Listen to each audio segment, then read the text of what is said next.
Hi Kawamat. So, ang i-discuss ko ngayon ay about graphs of inverse function.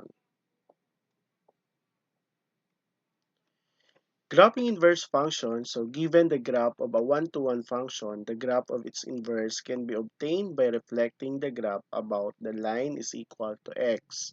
So, mas maganda na gagamitan natin ng application of any graphing app, like for example, the Desmos, para mas mapadali sa inyo to graph the inverse function at makita nyo yung reflection ng original function. Again, this is the continuation of the inverse of one-to-one function. For example, number 1, graph y is equal to the inverse of f of x if the graph of the original function is equal to 2x plus 1.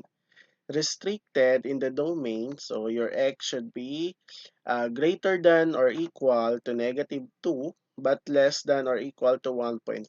So that will be your graph. So may restriction hanggang -2 lang and up to 1.5.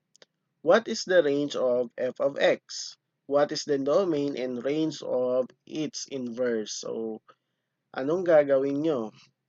First is graph the original function. So this is y is equal to 2x plus 1. So from -2 to, so this is the x values now, -2 to 1.5. So this is from 1.5. Now, what will be the value of range? Since that is y, no? Kitang-kita nyo naman na yung y natin up to +4 and this will be okay. So what will be the range and inverse of the domain, and what is the domain and range of its inverse? Okay, next slide tayo. Take the reflection of the restricted graph of y is equal to 2x plus 1 across the line y is equal to x. The range of the original can be determined by the inspection of the graph. Madali lang talaga ma-identify. Mas madali ma-identify yung range kasi kitang-kita naman sa graph. Okay? So again, makukuha natin yung range by observing the graph. So, with the use of this graph, so ano yung magiging range natin? So, of course, titingin tayo dun sa y. Since hanggang +4 siya, so your y value should be greater than or equal to 4. Ano? Should be 3, no? Mula sa -3 up to +4. So your y is greater than or equal to -3 but less than or equal to +4. So dyan na nyo makikita ito. Dito kayo titingin yung range niyan. Kasi yung domain niyan dito. Dito kayo titingin sa x-axis niya. Okay? Now, kung nakuha na natin yung domain and range, tingnan natin yung reflection niya. Okay. Ito ngayon yung original function. So kapag ginamitan natin ng Desmos or Graphmatica or any kinds of graph application, this will be the inverse of 2x plus 1. So itong naka-red line. Now, using this one, ito the graph of the inverse of 2x plus 1, ano na ngayon ang value ng domain niya? Siyempre, titingin ka na dito sa x. Tama? Dito. So, mula kay -3 hanggang kay +4. Tingnan nyo maigi ha. So, ang x values mo na ngayon, yung domain mo na is x is greater than or equal to -3 but less than or equal to 4. At ang range mo na mula kay -2 hanggang +4. So, ano ang na-observe nyo sa graph? Sa inverse ng graph natin. Meron ba kayong na-observe? So, ma-observe nyo class, yung domain nitong original function ay range siya ng inverse function, ng graph ng inverse function. Tapos, yung range ng original function ay domain naman ng inverse ng original function. So, ibig sabihin class, nag-interchange lang yung position. Ang domain ng original function, range siya ng inverse function. Yung range ng original function, domain siya ng inverse function. Nakuha? Okay. Sana na-observe yan. So that is the value of range, no? A set of all real numbers, but your x is, or your y, no? Kasi range is from -3 to +4. Verify using techniques in getting the inverse, no? Getting the inverse of the function, we come up this inverse function, no? So, the original function is 2x plus 1. So, kapag kinuha natin yung inverse function niya, magiging ganito. So, therefore, titingnan natin ngayon, okay, this will now the summary. Kanina, sa original function, ang domain niya is set of all real numbers, but your x is greater than or equal to -2 but less than or equal to 1.5. Pagdating sa inverse function, siya ngayon yung range. Ito ha. So, nag-interchange lang sila. Yung range sa original function, ito yung range natin, ay domain na dito sa inverse function. Sana nasusundan yun, no? Nasusundan yung discussion natin. Next. Observe that the domain of the inverse is the range of the original function and that the range function f of the inverse is the domain of the original function. Is this true for all one-to-one function and their inverses? Tingnan natin, tingnan natin kung masagot tayo, is this true for all one-to-one function and their inverses? Let's try more examples, no? Find the inverse of function 1 over x, or f of x is equal to 1 over x using each given graph. Okay. So using any application, this is the graph of 1 over x. Applying the horizontal line test, we verify that the function is 1 to 1. Yes. So kahit saan mo lagyan, itest yan ng horizontal line, walang tatamaan dyan na dalawang point ng graph. So therefore, this graph is a 1-to-1 function. Since the graph of f of x is equal to 1 over x is symmetric with respect to the line y is equal to x indicated by a dashed line, its reflection across the line y is equal to x is itself. Ibig sabihin, class, yung inverse nito ay yung sarili niya rin. Nakuha? So therefore, the domain and range are the same. Okay? Kasi class, using the previous discussion how to get the inverse function, okay, di ba yan? Interchange mo yung x. Kasi solve mo y in terms of x, so maging x is equal to y over y. Isa-solve mo ngayon si y. X over y is equal to 1. So, divide both sides by x. So, ang sagot pa rin ni 1 over x. So, in this example number 2, the inverse of 1 over x is also 1 over x. Parehas lang sila. Nakuha? Next. Find the inverse of f of x is equal to cube root of x plus 1 using the given graph. What do you think? This is a 1-to-1 function or not? That is a 1-to-1 function. Since pag kinamap natin yan, no, that is 3. Using the given graph, okay, we are going to get the inverse of the f of x is equal to cube root of x plus 1. Okay, tingnan natin. This is the original function. Yung naka-black, no? Itong black yung color ng graph. And this now the inverse. So using the previous discussion, you come up the inverse of this.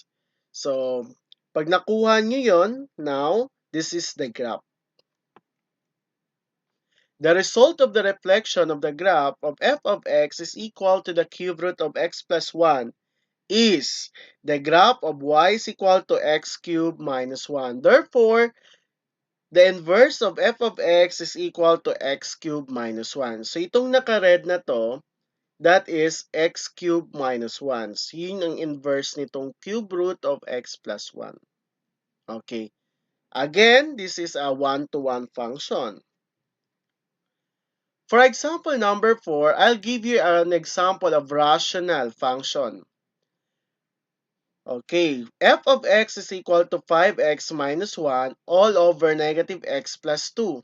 This is the graph of the given rational function. Find its domain and range. Given the rational function, so paano kaya natin makukuha yung domain and range? Okay, di ba yung domain natin kinukuha natin doon sa denominator. Kailan makuha natin yung value ng x? Makuha natin yung value ng x na hindi dapat mag-equal to sa 0.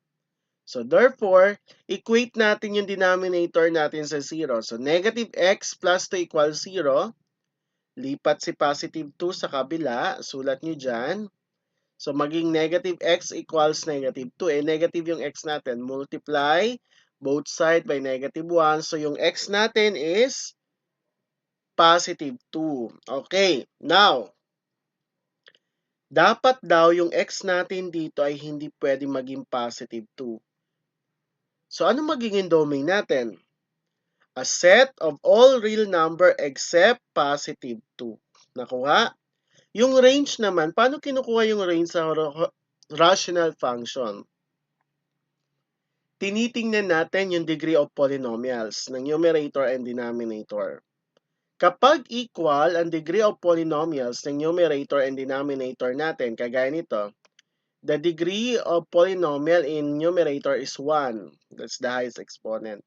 Dito rin sa denominator is 1. Equal sila. Kapag equal sila, how to get the range? Divide nyo lang yung numerator and denominator, yung numerical coefficient nila. Ano yung numerical coefficient sa numerator? 5. Dito sa denominator, negative 1. So, yun ang i-divide nyo. Kapag equal ang degree of polynomial. So, 5 divide negative 1. So, therefore, your range is all set of real numbers but y is not equal to negative 5. So again, going back to the definition, how to find the domain and range of the inverse function. So therefore, yung range na to, siya naman ngayon ang magiging inverse. Yung domain naman, yung range na to, siya yung domain ng inverse nito. At ang domain naman, siya naman yung range ng inverse. Another is to find the asymptote or the equation of its asymptote. So, paano ba kinukuha yung asymptotes? Madali lang naman. Kung ano yung restricted, no? Kung ano yung restricted sa domain and range, yun yung vertical and horizontal asymptote. Dito sa domain, anong restricted na x values? Diba 2? So, therefore, yung vertical asymptote natin is x is equal to 2. Sa range, ano yung restricted value ng y?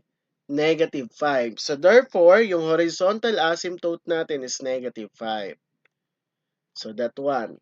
X is equal to positive 2 and y is equal to negative 5. Again, kinukuha natin to kung ano yung restricted value sa domain and range. Another example, okay, by the way, Here now the reflection or the inverse graph of the original function. So itong red, that is the inverse function. Okay? So halos same lang yung ano nila. Yung pwesto, nag-move lang tong red, no? So observe that the new asymptote or the old asymptote with the x and y values interchange. In fact, the asymptote could also be obtained by reflecting the original asymptotes about the line y is equal to x. So therefore, the vertical asymptote now, ito yung may broken line is -5 and the horizontal asymptote is +2. This one. This is for the inverse function. No? Pero kapag sa original function, yung vertical asymptote natin is +2 and then the horizontal asymptote is -5. So, nag-interchange lang ng pwesto yung ano natin, yung original function saka yung inverse function. Okay, now, so this is the summary, no? Sa domain ng original function, all set of all real numbers but except +2. Sa range naman ng original function, all real numbers except -5.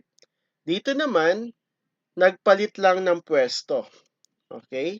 Nagpalit lang sila ng pwesto. Ito. So, si domain naging range sa inverse.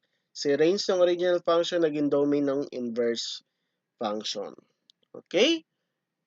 Sana nasundan. Let's proceed for the problem solving. So, meron akong dalawang problem solving dito. You ask a friend to think of a non-negative numbers. Add 2 to the number, square the number, multiply the result by 3, and divide the result by 2. If the result is 54, what is the original number? Construct an inverse function that will be provide the original number if the result is given. Okay, anong unang dapat tandaan? Understand muna yung problem. Ano ba yung mga dapat nating tingnan sa problem? Okay? So may binigay siyang direction kung ano yung gagawin and then if the result is 54, hahanapin natin what is the original number. Using the inverse function, okay? Ito yun eh. I will take any non-negative number. So, I will represent it as x. Add 2 to the number. So, this add to the number. Square the number. So, this one, square. Multiply by 3 and divide by 2. So, kapag inayos natin, parang ganito yan. 3x plus 3 times x plus 2 squared over 2. That is the original function. The graph is shown below on the left. Now, below, yes, this one. This is not a one-to-one function because the graph does not satisfy the horizontal line test. However, the instruction indicated that the original number must be non-negative. The original of the function must thus be restricted to x is greater than or equal to 0. And its graph is shown on the right below. So, ito, tingnan nyo. No? So the function with restricted domain x is greater than or equal to 0 is then a one-to-one function and we can find it inverse. Interchange the x and y variables. So using the how to find the inverse function. Okay. From here, we interchange y as x, no? 3 times y plus 2 squared over 2. So that will become cross multiplication. 2 times x, 2x is equal to 3y plus 6 over 2 or 3 y plus 2 over 2. So divide both sides by 3. That will be y plus 2 squared is equal to 2x over 3. Since y is greater than or equal to 2, we do not need to consider Negative. Correct. Kasi greater than or equal nga. So, bawal siya. So, therefore, the inverse function must be the square root of 2x over 3 minus 2. Okay, therefore, so let's evaluate the function if your x is 54. So, the answer will be positive 4. So, yung original number daw is 4. So, check nga natin. Base dito. Dito, check natin dito. Dun sa direction, no? Okay, kung 4 yon, okay, kung 4, tingnan natin kung tama yung sagot natin kung 54. 4 plus 2, 6. Squared natin yung 6, 36. Multiply the result by 3. So, 36 times 3, what is the answer? 36 times 3. So, that is 108. 8, tama, no? Kasi 3, 6 times 8. Okay, 108 divided by 2, that is 54. Okay, correct. So, the original number is 54. Okay, using the inverse function, may natutunan kayo. Next. Okay, this is another problem. Engineers have determined that the maximum force T and tones that a particular bridge can carry is related to the distance d in meters between its supports by the following function. T of d is equal to 12.5 over d to the third power. How far should supports be if the bridge is to support 6.5 tons? Construct an inverse function to determine the result. Okay, so the equation is this. T is equal to 12.5 over D raised to 3. To lessen confusion in this case, let us not interchange D and T as they denote specific values. Solve instead for D in terms of T. Okay, so alam naman natin. So the cube root of T is equal to 12.5 over D. So therefore, D is equal to 12.5 times 12.5 over the square root of t. The equation of the function, so we are going to evaluate 6.5, so therefore, that is 6.70. The support should be placed at most 6.70 meters apart. Okay. Gamit ng inverse function. Okay, for the practice exercises, ipopost nyo to kapag na-finish na. Okay, I'll give you 1 minute, no? O, picturean nyo.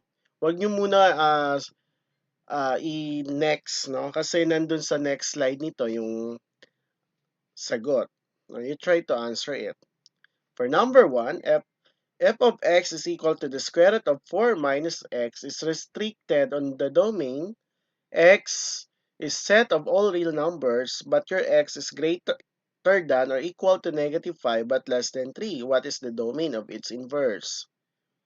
Given the graph of f of x is equal to the square root of 4 minus x below, sketch the graph of its inverse. So, pwede kayo gumamit ng Desmos. Using algebraic methods, construct the universe of f of x is equal to 4 or is equal to the square root of 4 minus x. Is the function you get the same as the sketch of the inverse in the previous number? Okay. This will be the answer for number 1 and for number 2. The domain of the inverse of f of x is just the range of f of x, such that the range of f of x is your y is greater than 1 but less than or equal to 3. But therefore, the domain in the inverse is x is greater than 1 but less than or equal to 3. And the solution for the practice exercises number 2, this is the graph. No? This is the inverse of the original graph. And for practice exercises number 3, so we're using this given function and we follow the steps no, in getting the inverse of this function. So therefore, the inverse is 4 minus x squared. So however, the graph of that will result a parabola. So therefore, the practice exercises number 3 is not a one-to-one. It fails on the horizontal line test. Okay, that's all for the graphing of inverse function. Siguro gagawa pa ulit kami ng another video for that para mas ah, maintindihan nyo pa. Thank you so much and don't forget to like, subscribe, and hit the bell button to our Wow Math channel.